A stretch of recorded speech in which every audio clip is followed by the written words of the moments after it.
Ils se lèveront un par un, non pas issus d'histoire ou de mythes, mais de prophéties. 5 hommes, certains vertueux, d'autres trompeurs, mais tous des signes. Quand ils apparaîtront, la terre changera, la moralité disparaîtra, le monde retiendra son souffle. Ce ne sont pas des légendes, ce sont des avertissements. Et dès que le premier se lèvera, le compte à rebours commencera. La fin ne sera plus lointaine. Avant de nous plonger dans le vif du sujet, n'oubliez pas de vous abonner et d'activer la cloche de notification afin de ne pas manquer la suite de ce voyage captivant à travers les derniers jours du monde. Ils n'ont pas été nommés ensemble au même endroit. Ils n'ont jamais été rassemblés dans un seul hadith. Mais à travers le vaste paysage de la tradition prophétique, leurs noms apparaissent comme des étincelles sinistres dans la nuit. Brefs, puissants et terrifiants. 5 hommes. Chacun d'entre eux est un signe parmi les principaux signes de l'heure. Chacun d'entre eux est une porte. Une fois ouverte, le monde ne sera plus jamais comme avant. Nous ne commencerons pas par qui ils sont, mais par pourquoi ils sont importants. Le prophète Mohammed sallallahu alayhi wa sallam a été interrogé sur le jour du jugement. En réponse, il a dit ce qui est devenu une vérité éternelle. Personne ne sait quand il viendra, sauf Allah. Pourtant, dans sa miséricorde, Allah a révélé à son prophète des signes clairs et perçants qui serviraient d'avertissement à ceux qui réfléchissent. Et parmi ces signes, ces 5 hommes se distinguent comme les phares de la fin. Certains rassembleront les croyants, d'autres les mettront à l'épreuve. Certains apporteront la vérité, d'autres la destruction. Ce qui lie ces 5 hommes, ce n'est pas leur caractère, mais le moment où ils apparaissent. Chacun d'entre eux apparaît à la toute fin de l'histoire humaine. Leur présence ne s'étend pas sur plusieurs générations. Non. Lorsqu'ils arrivent, ils déclenchent une série d'événements qui font s'effondrer le temps lui-même. Ils ne sont pas comme les grands souverains d'autrefois, ni comme les rois des empires. Ils sont comme l'éclair avant la tempête. Le premier d'entre eux est un descendant du prophète sallallahu alayhi wa sallam, par l'intermédiaire de sa noble fille Fatima radiyallahu anha. Un homme issu de la lignée d'Al-Hassan ibn Ali, qui unira le monde musulman après que le chaos l'aura consumé.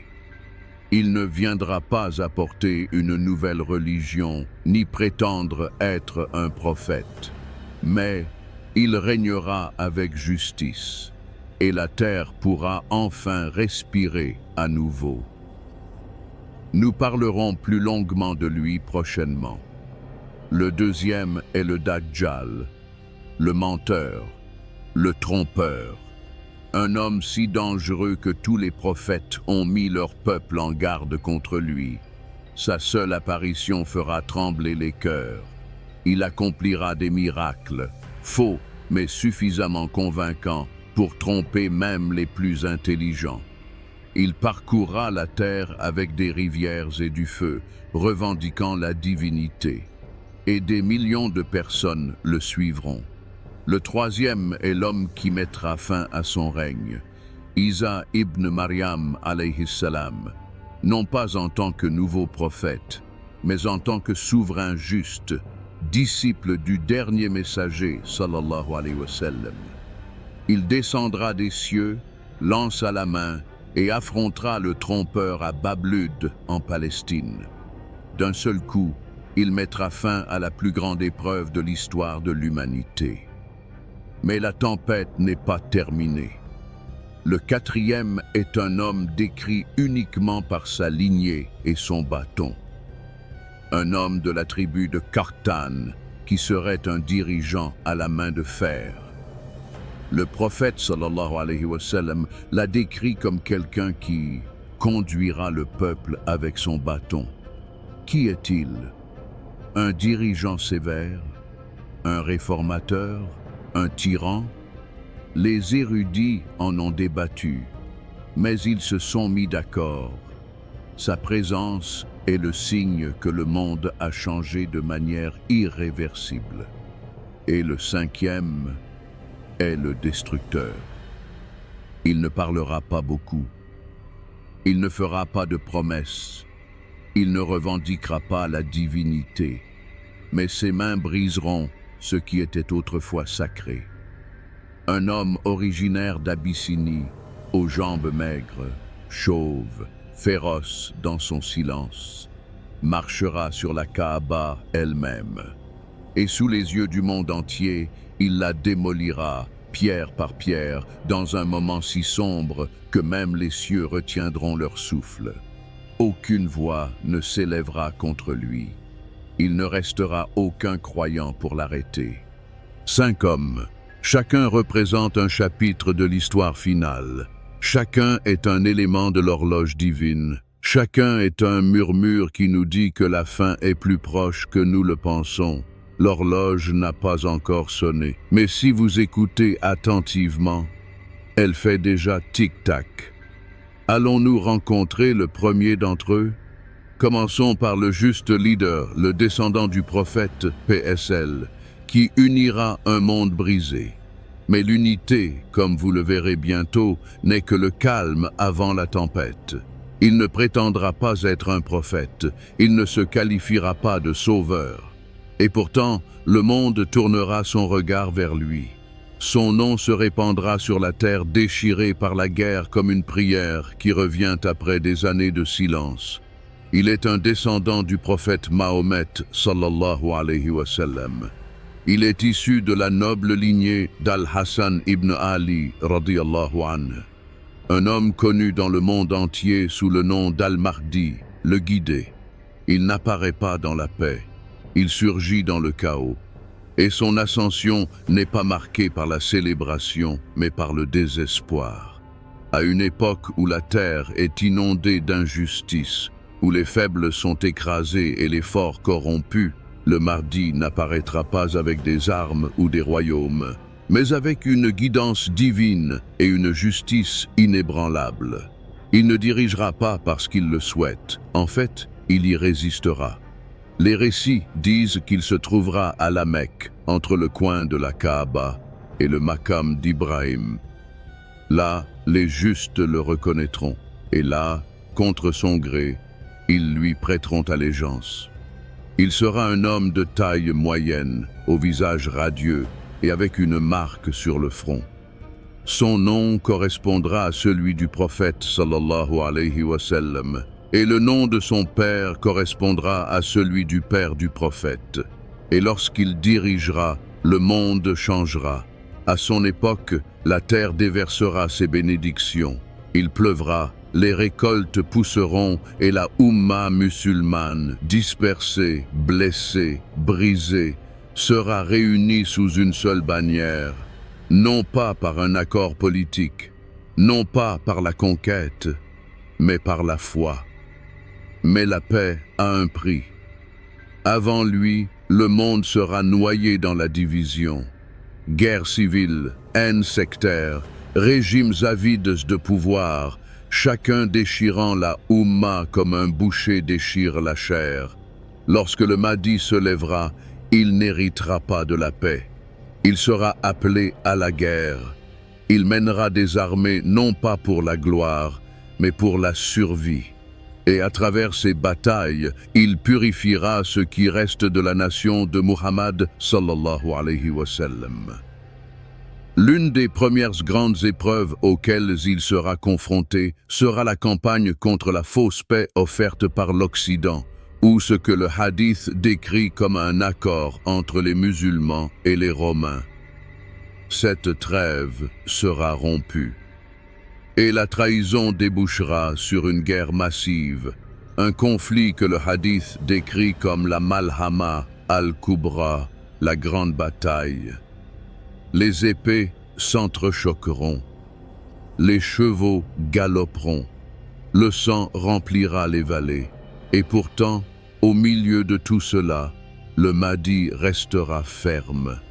Il dirigera non seulement avec stratégie, mais aussi avec sincérité. Non seulement avec puissance, mais aussi avec tawhid. La victoire sera sienne. Mais elle sera douce amère, car après cette guerre viendra un murmure, un écho, un frisson dans le cœur des croyants. Le nom du Dajjal. Le Mahdi préparera les croyants. Il les conduira dans la prière. Puis, dans l'un des moments les plus profonds de l'histoire humaine, alors qu'il se tient prêt à diriger la salate à Jérusalem, le Mahdi se retirera. Il s'écartera. Car celui qui descend des cieux n'est pas un homme ordinaire. C'est Isa ibn Maryam alayhi salam. Et ainsi, le leadership du Mahdi, mais ne vous méprenez pas, ce n'est pas une fin heureuse. L'apparition du Mahdi n'est pas la fin des ténèbres, ce n'est que le début de la tempête finale. Il est venu pour rassembler ce qui restait, pour reconstruire une maison déjà en feu. Mais le feu brûle toujours, et celui qui vient ensuite veut l'avoir brûlé jusqu'au sol. Le trompeur, le menteur, le faux messie, le Dajjal, préparez votre cœur, car dans le prochain chapitre, il arrive. Il ne viendra pas avec des cornes ou des yeux rouges, il ne ressemblera pas à une bête, il ressemblera à un homme puissant, un homme charismatique, un homme qui prétendra être la réponse à toutes les âmes souffrantes. Il marchera sur la terre, non pas comme un tyran, mais comme un sauveur, et des milliards de personnes le croiront. Son nom est Al-Masih ad-Dajjal, le faux Messie, la plus grande épreuve que le monde ait jamais connue. La fitna si grave que tous les prophètes, de Nuh à Aïssa, ont mis en garde leur peuple contre lui. Et maintenant, son heure est venue. Il n'apparaîtra pas dans un monde plein de foi. Il apparaîtra dans un monde noyé dans le doute. Un monde où la moralité est bafouée, où la vérité est floue, où même les croyants commencent à remettre en question l'invisible. Il émergera lorsque les cœurs seront faibles et les yeux aveugles. Et il profitera de tout cela. Il prétendra être un prophète, puis il prétendra être Dieu. Et avec lui, il apportera de faux miracles, si convaincants, si terrifiants, que même les cœurs les plus fermes trembleront. Des rivières d'eau et des montagnes de pain le suivront. Il ordonnera au ciel de faire pleuvoir, et il pleuvra. Il montrera du doigt une terre aride, et elle se couvrira de verdure. Il ordonnera à la terre de révéler ses trésors, et l'or jaillira du sol. Ceux qui croient en lui festoieront. Ceux qui le rejettent mourront de faim. Et tout cela, chaque goutte d'eau, chaque morceau de pain sera une épreuve. Il n'est pas seulement un menteur, il est le menteur. Il sera aveugle d'un œil. L'autre œil brillera comme une étoile. Sur son front, entre ses yeux, sera inscrit le mot « Kafr », mécréant. Tous les croyants pourront le lire, qu'ils soient lettrés ou non. Mais seuls ceux qui ont une foi véritable le verront clairement. Ceux dont le cœur est enraciné dans la croyance. Ceux dont l'âme est protégée par le souvenir. Le Dajjal se déplacera sur la terre comme le vent. Il visitera chaque pays, chaque peuple, tous sauf 2 lieux sacrés, la Mecque et Médine. Les anges les protégeront. Il tentera d'y entrer. Il tentera de tromper, mais il sera repoussé. Ses disciples seront nombreux. La majorité d'entre eux seront des femmes. Le prophète sallallahu alayhi wa sallam nous a mis en garde contre cela. Leurs cœurs, vidés de toute véritable guidance, trouveront du réconfort dans ces mensonges. Elles verront son faux paradis et croiront que c'est le ciel. Elles verront son châtiment et croiront que c'est de la miséricorde. Et parmi elles aussi, il y aura des Juifs qui croiront qu'il est le roi attendu. Ils marcheront avec lui, espérant qu'il restaurera leur royaume imaginaire. Et puis, il se tournera vers les musulmans. Il les traquera. Il remettra en question leurs croyances. Il proclamera « Je suis votre Seigneur ». Et lorsqu'ils refuseront, il leur fera peur. Il ressuscitera un homme, du moins en apparence. Il le coupera en deux, puis marchera entre ses morceaux, puis l'appellera à se relever. Et il le fera. Mais même cela n'est qu'une illusion, car il ne peut véritablement redonner vie aux morts. C'est une épreuve d'Allah, une épreuve si difficile que certains des justes diront « Peut-être avions-nous tort ». Il dirigera des armées, il conquérera des villes, il déploiera ses bannières à travers les continents. Puis, il marchera vers Jérusalem. Mais quelque chose l'arrêtera. Un bruit venant des cieux, une silhouette descendant du ciel, enveloppée dans deux vêtements, les mains posées sur les ailes des anges. Un homme dont le visage rayonne de lumière, le fils de Mariam, le dernier prophète à revenir, non pas avec un nouveau livre, mais avec la justice. Isa alayhi salam, le Dajjal le verra et fondra, comme du sel dans l'eau. Il s'enfuira et Isa le poursuivra, jusqu'à ce qu'il le rattrape aux portes de Lod en Palestine. Et là, d'un seul coup de lance, le plus grand menteur de l'histoire sera tué. Et juste comme ça, la fitna prendra fin. Mais ne vous détendez pas tout de suite, car après la disparition du menteur, une autre tempête se prépare, cette fois-ci venue de l'Est. Et ce qui s'ensuivra ne pourra être arrêté. Ils ne parlent pas, ils ne raisonnent pas, ils ne négocient pas, ils envahissent, ils détruisent, et ils ne laissent derrière eux que le silence. Après la mort du Dajjal, après que la terre aura respiré un instant sous la justice d'Isa ibn Maryam alayhi salam, le monde tremblera à nouveau, non pas à cause de la tromperie, mais à cause d'une force brute et incontrôlable. Depuis les ombres de l'Est, derrière une barrière longtemps cachée, ils surgiront. Une nation à nul autre pareille. Leur nom est ancien, redouté, prononcé avec crainte, Ya'juj et Ma'juj, Gog et Magog. Ils ne viendront pas en silence. Lorsque l'ordre divin sera donné, la barrière qui les retient depuis des milliers d'années s'effondrera comme de la poussière. Et ce qui se cache derrière elle se précipitera comme un déluge. Ils descendront de chaque pente, de chaque colline, de chaque ouverture dans la terre. Leur nombre assombrira le ciel, leur faim videra les rivières, leur violence sera sans pitié.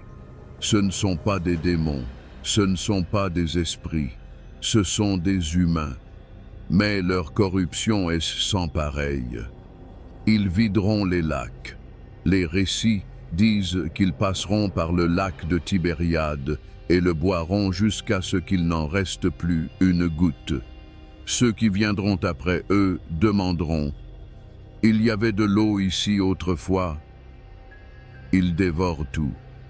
Les animaux, les récoltes, la terre.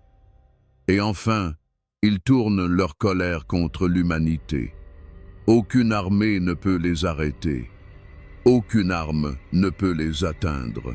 Même Isa alayhi salam, le prophète d'Allah, ne les combattra pas. Il conduira les croyants vers la sécurité, non pas au combat, mais en retraite. Ils se réfugieront dans les montagnes, dans les forteresses d'Ash-Sham. Et là, ils prieront, non pas pour des épées, non pas pour des miracles, mais pour l'aide d'Allah. Et l'aide viendra, pas sous la forme d'armées ou d'anges, mais sous la forme d'une force silencieuse et invisible. Allah enverra un ver, une minuscule créature, dans le cou de chacun d'entre eux. Et aussi vite qu'ils se sont levés, ils tomberont, sans vie, sans souffle, silencieux. Mais le monde ne se réjouira pas. car leurs corps recouvriront la terre, leur puanteur empoisonnera le vin. Et, une fois de plus, Isa alayhi salam priera. Et, une fois de plus, Allah répondra. Des oiseaux seront envoyés, des oiseaux gigantesques, aussi grands que des coups de chameau. Ils emporteront les cadavres et purifieront la terre. Puis Allah enverra une pluie si abondante et si pure qu'elle effacera toute trace, jusqu'à ce que le monde retrouve sa fraîcheur. Et à ce moment-là, bref et fragile, la terre connaîtra la paix. Pendant 7 ans, les gens vivront en harmonie, sans haine, sans guerre, pas de conflit. Les enfants joueront avec les bêtes sauvages. Les loups marcheront aux côtés des moutons, les lions aux côtés des chameaux, et la parole d'Allah sera suprême.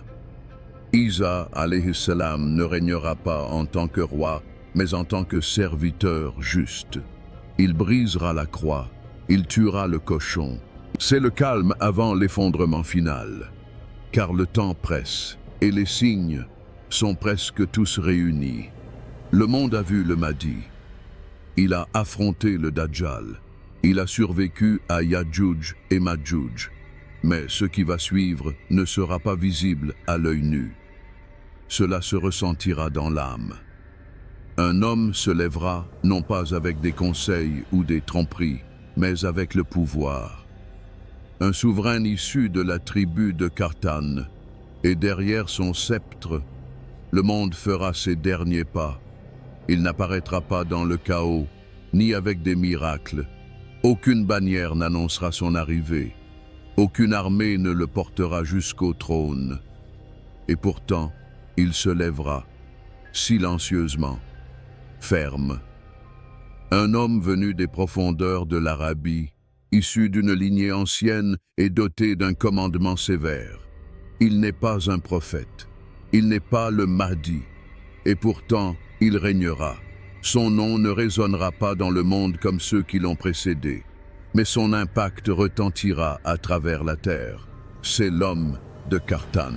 Le prophète Muhammad sallallahu alayhi wa sallam n'a pas quitté sa Oumma sans avertissement. Il a clairement dit: l'heure ne viendra pas avant qu'un homme de Qartan ne conduise le peuple avec son bâton. Une phrase simple, mais derrière elle se cache une réalité terrifiante. Il ne persuadera pas, il n'inspirera pas, il conduira, comme le berger conduit ses moutons, comme le commandant pousse ses soldats, comme un dirigeant impose l'ordre, non pas par la diplomatie, mais par la force. Qui est cet homme? Il est originaire de Qartan, une ancienne tribu arabe dont les racines plongent profondément dans le Yémen. Son ascendance coule dans les veines de l'histoire, mais il n'est pas aimé pour son nom. Il est craint pour son règne. Les érudits ont débattu. Est-il un tyran ou un réformateur? Est-il le même homme que celui connu sous le nom d'Al-Jajja, ou quelqu'un de complètement différent? Ce sur quoi il s'accorde, c'est que son ascension signale que le monde a changé au point d'être méconnaissable. Son leadership n'est pas une restauration, c'est une réaction. Une réponse à un peuple perdu dans la rébellion, où la douceur ne fonctionne plus et où seule la force peut ramener l'ordre. Certains ont dit que son bâton n'était pas littéral, mais symbolique, qu'il signifiait que le peuple lui obéirait absolument. D'autres ont dit non, qu'il était littéral, qu'il les battrait pour les forcer à obéir, que son règne serait marqué par la dureté, mais pas par l'injustice, car beaucoup croient qu'il sera un homme droit, un homme juste, un homme qui apparaît lorsque le monde est fatigué de la confusion, de la division et du péché. Lorsque les gens ne réclament pas la liberté, mais la clarté. Quelqu'un qui leur dira ce qui est bien et ce qui est mal, et les obligera à obéir. Et ainsi, il s'élèvera. Il ne sera ni aimé, ni célébré, mais suivi, car ils n'auront pas le choix. Les pécheurs le craindront, les pieux l'accepteront, et les neutres seront emportés par le mouvement. Sous son leadership, le monde avancera comme une armée fatiguée, titubante, meurtrie, mais enfin unie. Il n'apportera pas de nouvelles révélations. Il ne fera pas de miracles. Mais il régnera. Et à son époque, les gens se souviendront de ce que signifie se soumettre, non seulement à un homme, mais à une loi, à une vérité, à une structure finale, avant que la dernière lumière ne soit éteinte. Viendra-t-il avant ou après Isa alayhi salam? Cela reste inconnu. Certains disent qu'il apparaîtra avant, d'autres disent après.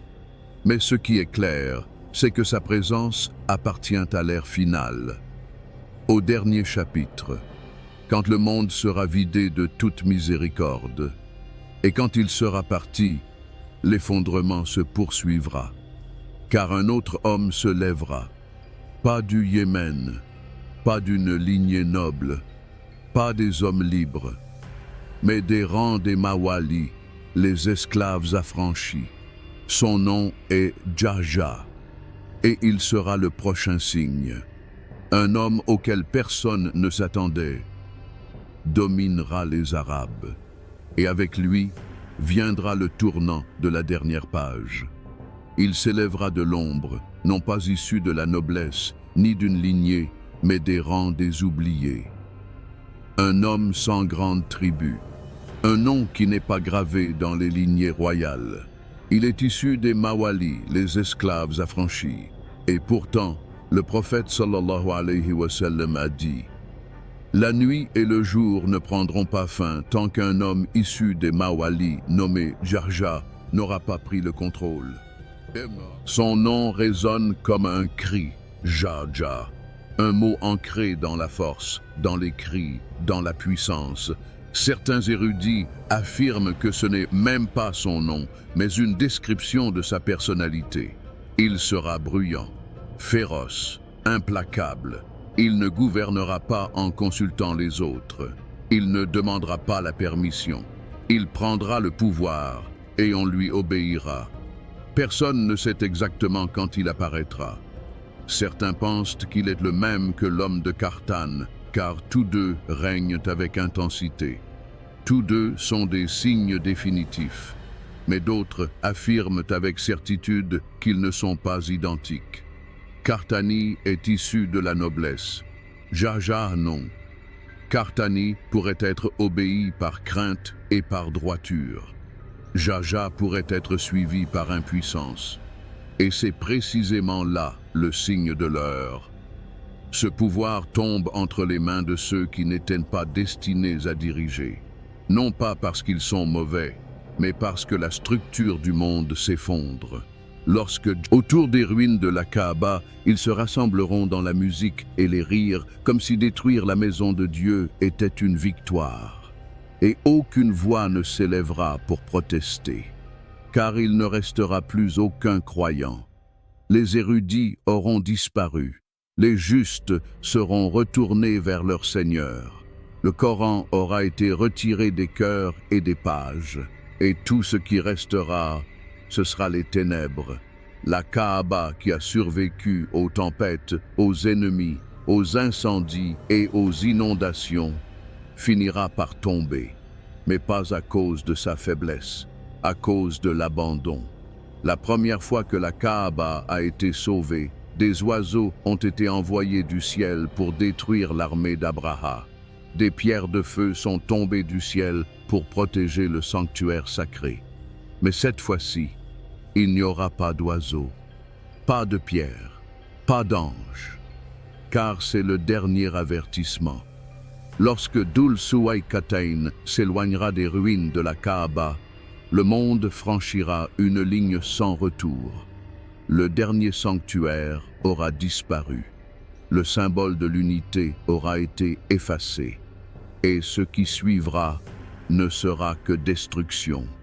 Car les signes sont presque complets et la lumière s'est presque éteinte. Bientôt, le Coran sera levé. Le soleil se lèvera, non pas à l'est, mais à l'ouest, et la terre rendra son dernier souffle. Mais avant ce dernier souffle, il reste encore un dernier chapitre, le jour lui-même, le jour auquel aucune âme ne peut échapper, le jour qui fait blanchir les cheveux des enfants, Yaum al-Qiyamah, le jour du jugement. Il n'y aura plus de dirigeants, plus de rois, plus de prophètes, plus personne pour avertir, plus personne pour guider. Lorsque la Kaaba s'effondrera et que la dernière pierre sera dispersée, le monde n'explosera pas dans les flammes. Il deviendra silencieux. Un silence différent de tout silence connu de l'homme, lourd, suffocant, un silence qui porte un poids, le poids d'un dernier moment s'étirant avant l'inévitable. Les croyants auront déjà disparu. Un vent doux et froid aura soufflé sur la terre, envoyé par Allah, pour emporter les âmes de tous ceux qui avaient ne serait-ce qu'un grain de foi dans leur cœur. Pas de tombe, pas de funérailles, juste un départ soudain et paisible. Les justes ne verront pas ce qui va suivre. Seuls ceux qui ont le cœur mort et les yeux aveugles resteront. Les pires de la création, les maudits, les méchants. Et ils erreront dans un monde sans règles, sans foi, sans honte. Et ils riront, ils danseront, et ils rempliront la terre de leur bruit. Mais sous ce bruit se trouve le silence du divin observateur. Le Coran disparaîtra, pas lentement, pas métaphoriquement. Une nuit, les gens s'endormiront, et le matin, ils trouveront les pages vierges. Pas de versets, plus de lettres, plus d'encre, et ceux qui l'ont mémorisé, ils trouveront leur cœur vide, plus un mot. Ils le chercheront, supplieront de s'en souvenir, mais il aura disparu, enlevé, pas oublié, mais supprimé, parce que le temps de la guidance est révolu. Et maintenant, seule la justice demeure. Un matin, le soleil se lèvera, mais il ne se lèvera pas à l'est, il se lèvera à l'ouest.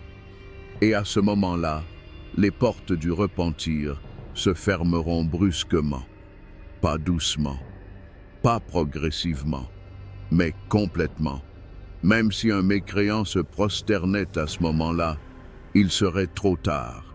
Même si quelqu'un criait la shahada en pleurant et en tremblant, il serait rejeté. Et ces 5 hommes, Al-Mahdi, Al-Dajjal, Isa ibn Maryam, l'homme de Qartan, Jahja et même Dhul Suwayqatayn auront joué leur rôle dans ce dernier voyage. Ils n'étaient pas seulement des noms dans des livres anciens, ils étaient des signes, des alarmes, des avertissements du très miséricordieux que la fin ne viendrait pas sans prévenir. Et maintenant, elle est arrivée. Le jour du jugement a commencé. Plus d'histoire, plus de chance. Juste vous, vos actes et celui qui n'oublie jamais. Alors, avant que le silence n'arrive, avant que le soleil ne se lève du mauvais côté, avant que le Coran ne soit retiré de votre cœur, souvenez-vous de ceci. Le moment est venu. Accrochez-vous à votre foi. Dites la vérité. Priez comme si c'était la dernière fois, car un jour, ce sera le cas. Voici l'histoire des 5 hommes avant la fin. Et maintenant, le reste est entre vos mains. Si ce voyage vous a ouvert les yeux, ne serait-ce qu'un peu, ne vous arrêtez pas là. Partagez cette vidéo avec quelqu'un qui vous est cher, quelqu'un qui a encore le temps. Et n'oubliez pas de vous abonner, d'activer la cloche de notification et de nous rejoindre pour d'autres histoires qui éveillent le cœur et rappellent à l'âme ce qui compte vraiment. Jusqu'à la prochaine fois, restez éveillés, restez conscients et n'oubliez jamais que la fin est réelle.